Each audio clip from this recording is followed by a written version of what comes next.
Today, James O'Brien is back. I know many Londoners and those around the country are disappointed, but I'm taking your questions. It's Speak to Sadiq, usual numbers and usual Twitter and usual email. Get in touch through James to ask me any question you want. It was very nice to have you standing in for me when I was on my holiday. When do I do a day as mayor?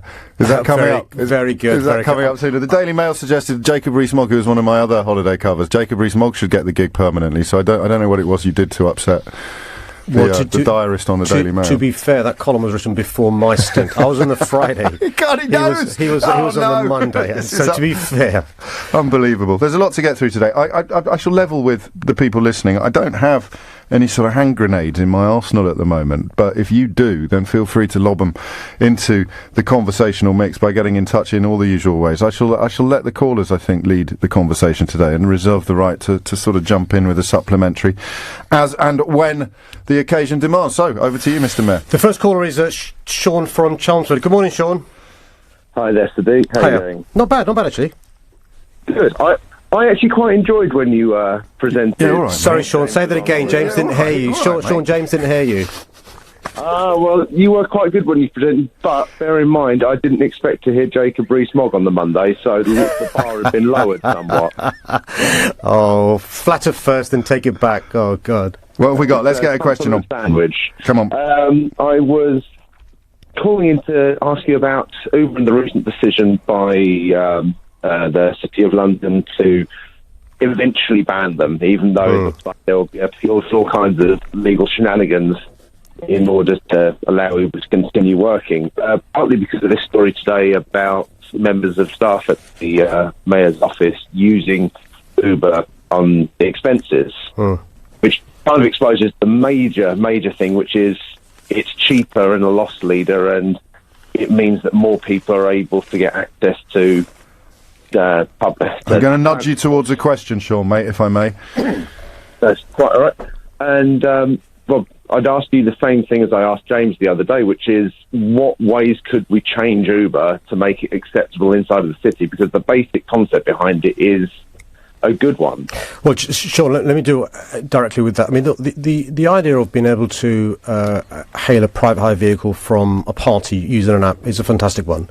And the technology genie is now out of the bottle, and I think nobody can put it back in the bottle, and it's a fantastic thing. It's innovative, and it's to be welcomed.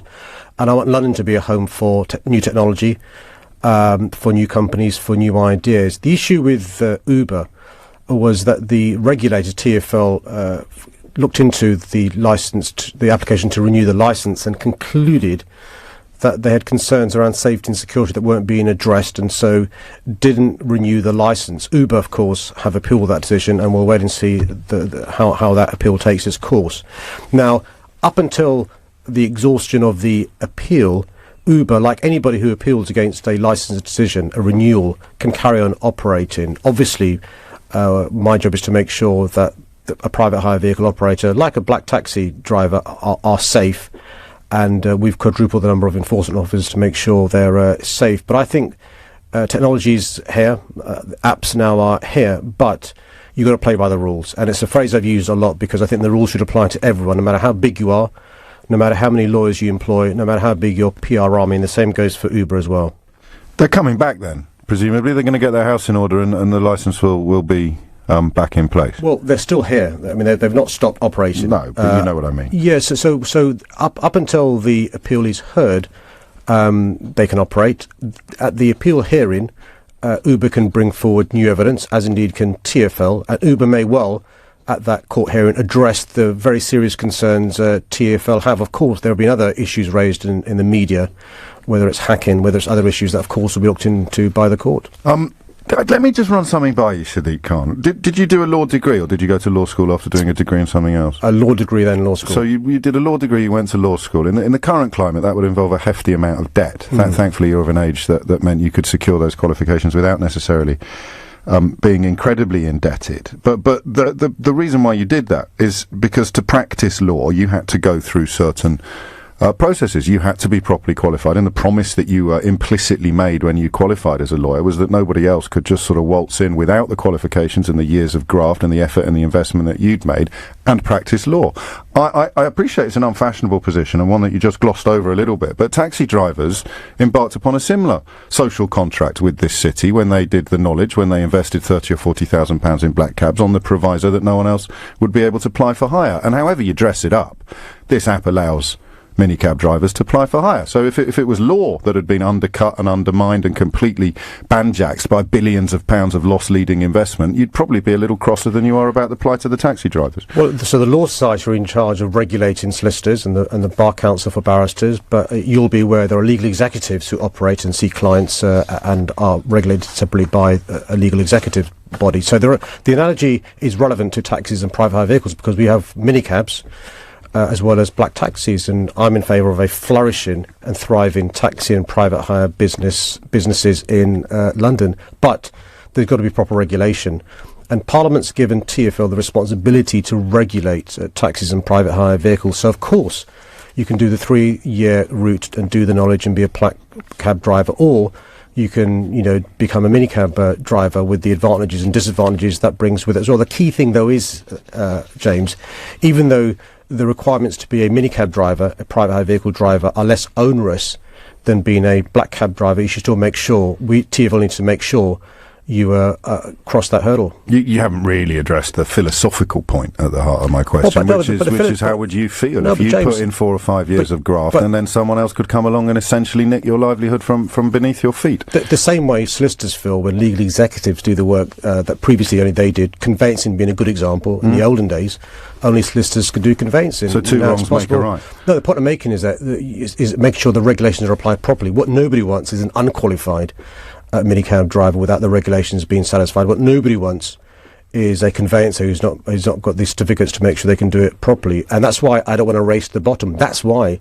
I fully support TfL's decision not to renew Uber's licence. And you'll be aware of concerns around democracy, corners being cut, people not being satisfied that private hire vehicle operators, Uber in particular, had satisfied TfL last time. Well, I've made sure this time I support TfL and they play by the book. On the question of the Uber journeys undertaken by your staff at City Hall, the Times counted up and found 35 taxpayer-funded trips in the 10 months after you were elected. So these are GLA staff, not my staff. So these are assembly members and staff employed by GLA who are told to use public transport, but for obvious reasons, outside office hours, when it's very late or when they're in parts of London where there isn't public transport, just like the civil service, just like other employees, they're allowed to use a black taxi or a private hire vehicle, and they've got to submit receipts, and they're paid for. And like most employees, civil service, other employees, when you work out of office and you can't use public transport, you're allowed to use taxis and private vehicles. You've got to be reasonable. 42 black cab journeys in the same period, so that would fit in with your description of the circumstances in which these decisions are taken. Yeah, but I'd encourage all Assembly members and GLA staff to abide by the rules, which is to use public transport when it's possible. That's the key thing. But if you have to use a private hire vehicle or a taxi, submit the receipt, but it's got to be reasonable. The next question is from Laura. Thanks, Sean, for your question. Laura, good morning. How are you? Hi, Sadiq. I'm fine, thanks. How are you? Not bad so far, but it's early days. You've still got 20 minutes to go, so I'll answer that question again in 20 minutes, Laura. So my question is about your ban on takeaways around 400 metres around new schools. So yesterday I was on the show and I said that I didn't think it would work. I'm a researcher and this is school food and young people and food in general is my area of research. So what I wanted to know really was what research or findings did you use to support this idea, and also have you got any plans to then further this out? What more do you think that you can do as Mayor of London? For people not familiar with the story that Laura rang in to discuss yesterday, which is when I invited her to ring you back today, the plan is that no new hot food takeaways will be given permission to open within 400 metres of existing primary or secondary schools and any areas where the permission for a school to be founded has been given. I mean, Laura, you'll be aware that 40% of children who leave primary school are obese. which means them taking time off school as children, but also developing into adulthood issues like type 2 diabetes, heart disease and other issues. She will be, but that's not what she asked you. She asked you what research you'd used to come up with this scheme. So I will, after this programme, tweet a link to all the experts, health experts who support my policy. Health England support my policy. Other experts from the health sector support this policy. Let me explain to you what it is, Laura. Firstly, I'm not pretending by itself this will address the issue of childhood obesity, but it is a fact that in London there are more than 8,000 fast food takeaways, often, not always, often selling foods to children, which is not good for them if they eat this all the time. And I'm saying that when it comes to new applications for fast foods and takeaways, they shouldn't be given permission if they're within 400 metres of a school, roughly speaking between 5 and 10 minutes. We've got a new health guidelines, and if a takeaway applies for permission outside of the 400 metres, they should follow the health guidelines. They're things like baking more, grilling more. But I accept by itself it's not enough, which is why the draft London plan we published this week will have other policies linked with this. We're consulting on a health strategy, and one of my 5 priorities in my health inequality strategy is addressing the issue of childhood obesity. But it's a whole range of issues, from making sure that school meals at schools are healthy, making sure in particular at preschool nursery places we make sure we encourage an environment of healthy foods. And so this is part of a package of measures we're taking. You'll be aware of experts also talking about the need for taxes on sugary drinks. My argument to the government is we should hypothecate the taxes raised from those fizzy drinks to use on issues around public health of young children. Well, tell the Mayor why you don't think it will work. Just this specific platform of the proposals, Laura. Yep. So I've done a lot of research with young people and what food they eat in and around school. And the project I spoke about yesterday, we're actually extending it to London after Christmas. And we'll be looking at the kind of foods that they eat on the way home from school. So that will include takeaways. When I've spoken to young people and other studies, they say that when their chicken and chip shop becomes more expensive, they just find the nearest cheapest one and go to that, even if it means walking a little bit further out of their sort of travel on the way home from school. They'll behave like any other consumer as well. There's an implicit suggestion. Sorry to interrupt, Laura, but I know that the Mayor wasn't listening yesterday. There's an implicit idea that some sort of spotty 15-year-old kid with a chicken craving is going to have an apple instead if he has to walk an extra 5 metres. It just sounds a bit silly. No, by itself, it's not going to solve the issue of childhood obesity. It's part of a package of measures that need to be taken to address this issue. Healthier meals in the school. Obviously, we've got to encourage parents and carers to feed their children healthier. More exercise is crucial. Encouraging children to play sports is really important. But making it more difficult to get fast foods, unhealthy fast foods, is one of the things that we're doing. And the evidence is, Laura may disagree, and I'm sorry her research disagrees with the expert evidence. Well, her research is expert evidence as well. No, she's not come to London yet. Okay. Even she. What would you do, Laura? What would you do if you were in charge? But Laura, you will know that the one part of England with the worst childhood obesity is London. So, well, the problem is that your statistic of 40% of overweight and obesity are coming out of primary school. I can tell you that it's not the primary school students who are going to these takeaway shops on the way home from school. So that figure alone is telling me that there is more of an issue than takeaway food.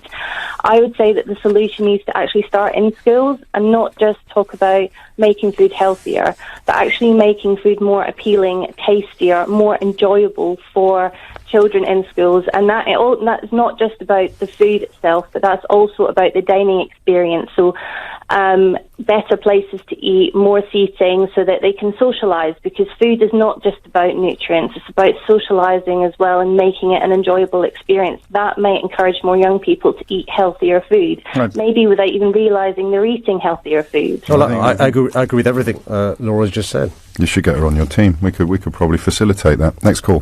The next call is Charlie from Cheddar. Good morning, Charlie. Morning, James. How are you? Well, James is reasonably okay, Charlie. I think I'm better, but there you go. But what's your question, Charlie? Oh, sorry. Hi. Yeah, I think you've recently gone on. Were you on Twitter? I've heard that you've sort of said that you would invite Donald Trump after your sort of feud with him or fisticuffs, or however you'd sort of want to put it to. Let's have a question, Charlie, with respect. Okay, yeah, no problem. So what could you sort of say to try and educate him, like after his sort of Islamic comments? I believe he's gone on and said that sort of Islam hates us. Is this a positive thing to have him over here? What could you show him? Is he coming? Do you know? I've got no idea. I know as much as Charlie does. Which when would you expect actually, probably a bit more than Charlie, but yeah. Don't be rude to Charlie. But so look. So the position is this, James. According to the newspapers, President Trump will be coming to the UK to have work meetings with Prime Minister Theresa May. He won't now be having a state visit, which is what my objection was to, a state visit from the new president of the USA with the rolling out of red carpets and all that entails. Now, the point I made, Charlie, in relation to President Trump was this.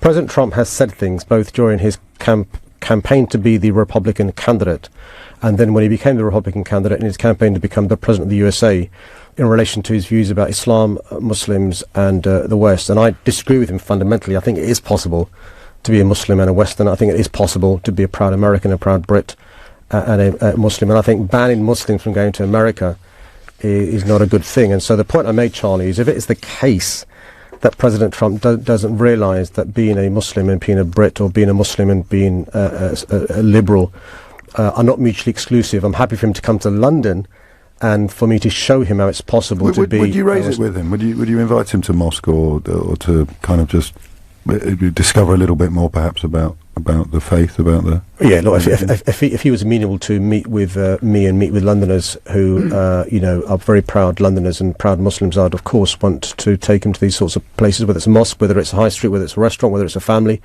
So, look...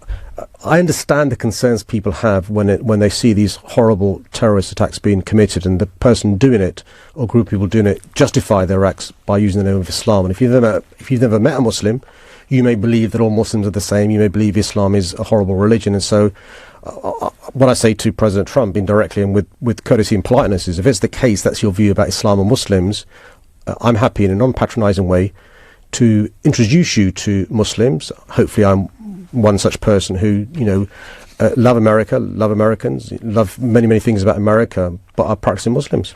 Would you have him around for tea? You invited him, didn't you? I did at an earlier stage of the campaign. So an early stage of his campaign, I did invite him around to share an evening with my wife and daughters. We'll have to wait and see what President Trump says to meeting me. He could meet your new puppy.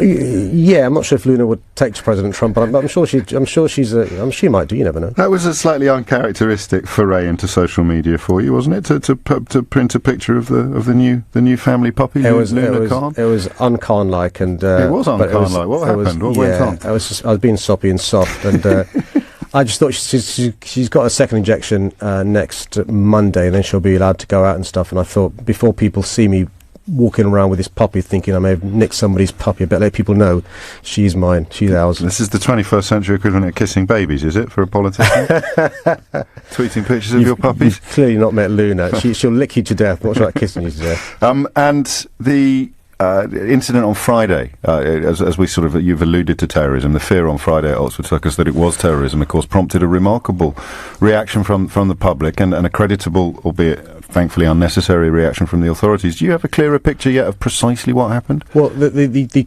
two men who had the fight on Oxford Circus have given themselves into the police. The police are considering how to ensure in the future what could be well-intentioned phone calls that will lead to people panicking and being scared and frightened.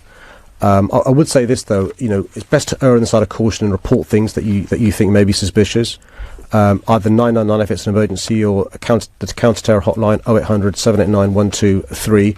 The key thing, though, is not spread panic or alarm. You'll remember, you talked about me going to university. One of the cases we studied was the case where in a cinema somebody shouted fire, led to alarm and panic, and people, trampled to death. And similarly, we're in a situation where people are panicking and using either Twitter or other forms of social media and leading to all sorts of problems. A number of people were injured because of panic on Friday. So the police and the authorities are looking at lessons we can learn, but the key thing is hopefully people have been reassured by the swift police response, the fantastic work of the transport staff and others, that we are ready, God forbid, if there's another terrorist attack in London.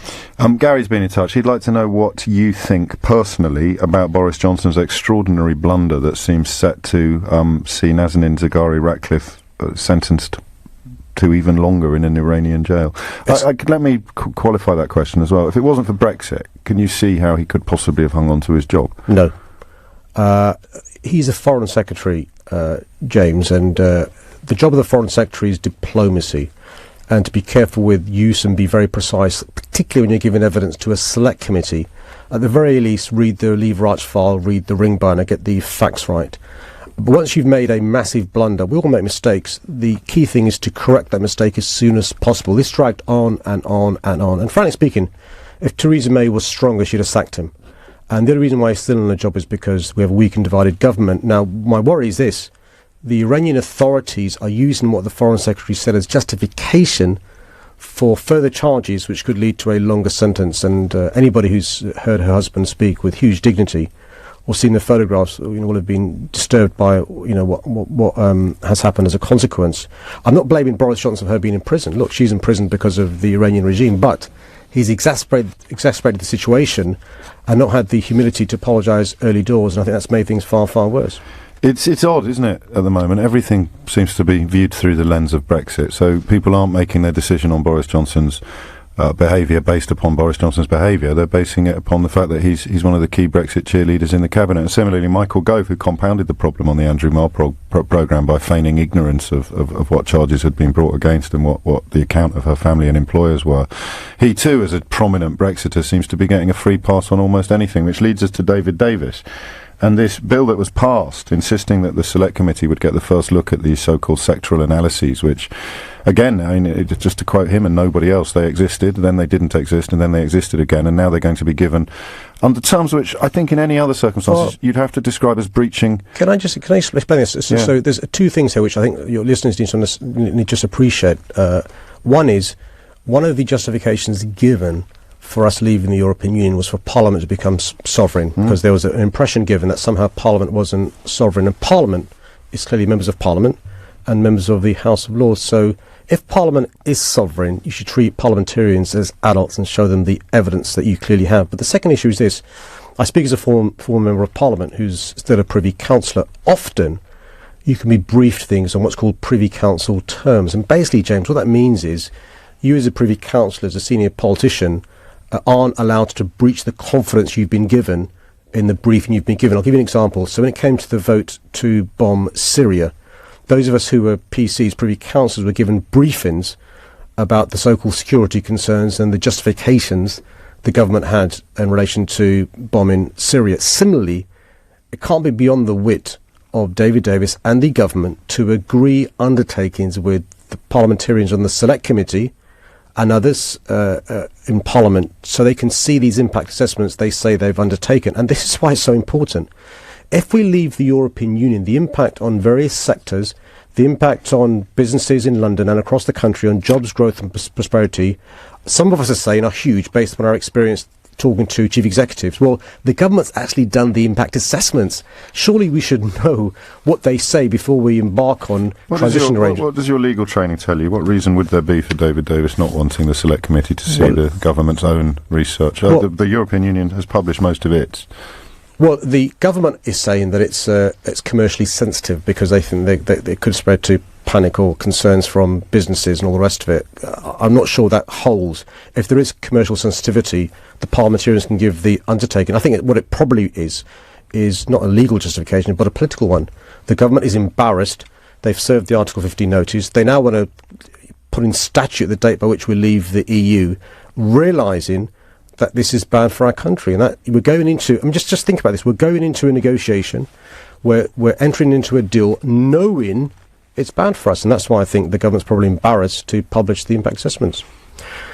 And that you don't see any prospect of them being properly published? Well, we'll see what happens today. The good news is we have a speaker who is independent, who understands the importance of our Parliament. And you have someone like Jacob Rees-Mogg, of course, who I don't know quite why he's had so many mentions today, but he is adamant that the government are in potential contempt of Parliament, so you don't have to be a kind of, chomping Brexiter. You don't have to pick a side on this. You could just be on the side of parliamentary sovereignty. Jacob Rees-Mogg has shown consistency here. His argument was Parliament should be sovereign. We don't be lectured by, we know the arguments he had. And so he's been consistent in saying either Parliament is sovereign and we're adults, or it's not. And so, but also the Speaker Burkhardt, if it's the case that the government doesn't publish in full, he may well hold the government in contempt of Parliament. And so I think this is a long way to go. And Keir Starmer is right to push, because, how can you vote on this issue? How can you vote on various amendments in the EU withdrawal bill? How can you vote on us leaving the European Union if you don't know what the impact's going to be on us leaving the European Union? One more, I think. The next call is from Richmond. It's Chris. Good morning, Chris. Good morning, Sadiq. Question for you. Would you agree to pledge your loyalty to Momentum if they asked for it? And if not, how about becoming the first Liberal Democrat mayor of London?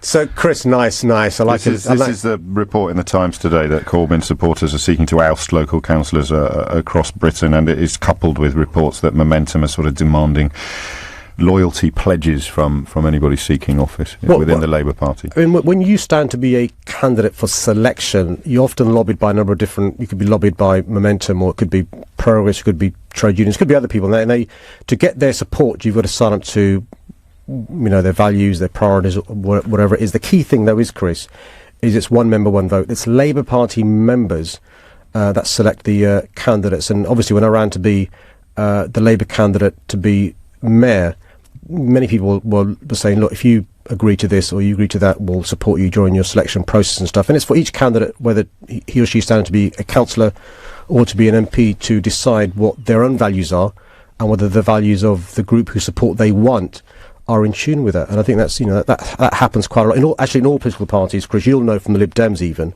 that if you want the support from a certain wing of the Lib Dems when it comes to a selection procedure, you sign up to their tunes. It happens in the Tory party. David Cameron famously, to win the selection to be the leader of the Tories, made all sorts of promises to right-wingers in relation to the European People's Party, and then, and that's what happens in the course of politics. This is the problem, isn't it, in that as well as Chris does, that the machine is built in such a way that allows takeovers. We saw it with a militant tendency in the 80s, and many argue that we're seeing it again with Momentum, to which your response is, well, then you need to get bums on seats to vote in the way that you would like to prevail. You're across the situation in Haringey. Tim Gallagher stepped down, says he's been written off as a zombie Blairite. 10 Labour councillors also understood to have decided to stand down or to have lost the contest for their seat to a more left-wing candidate. This is what Chris is alluding to, the sense of a stealth coup. Look,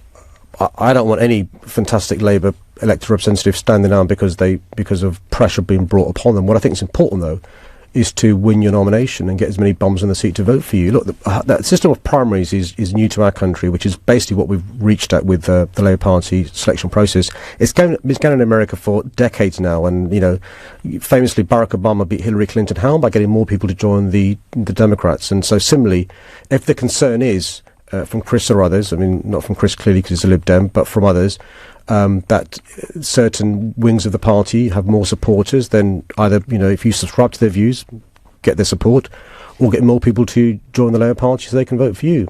The chief European equity strategist at Morgan Stanley has warned that we could see the biggest shake-up in the political backdrop since the 70s if Mr Corbyn gets in, and the phrase he uses, this is much more scary from an equity perspective than Brexit. Well, I disagree with him. Clearly, I would. I mean, I think Morgan Stanley and a number of the banks I've spoken to, I've been a bit disingenuous because some of the things they've been saying to me privately in relation to their concerns about Brexit are extremely worrying. We know publicly some of them have already made plans to leave London. I don't know of anybody who's made plans to leave London because... And he's not saying Brexit's a good thing. He's just saying that a Corbyn premiership would be even madder than Brexit. But hold on, I've not met anybody who, since June, when it became more likely than less that Jeremy Corbyn, the next Prime Minister, is leaving London or the country because of Jeremy Corbyn, the next Prime Minister. The concerns they've got is around extreme hard Brexit. And I tell you this, if there was a Labour government led by Jeremy Corbyn, we would have a Tory extreme hard Brexit. Finally, Sadiq Khan, do you get invited to this wedding? You may. I don't know if you've seen the news. Prince Harry got engaged yesterday. I've not just come down from Mars, James. It's right out there with your dad being a bus driver. I'm a Suits fan. I've got to be honest. I'm a Suits fan. Shut up. Yeah, seriously. Rachel, yeah. So I'm more of a Mikey than a Harvey character. Whoosh. But so look. Listen, I've been carried away with it like everybody else. I know nothing about the wedding. I've got no idea whether the mayor gets invited to the wedding or not. Be nice. So I don't need to worry yet about what I'm going to wear.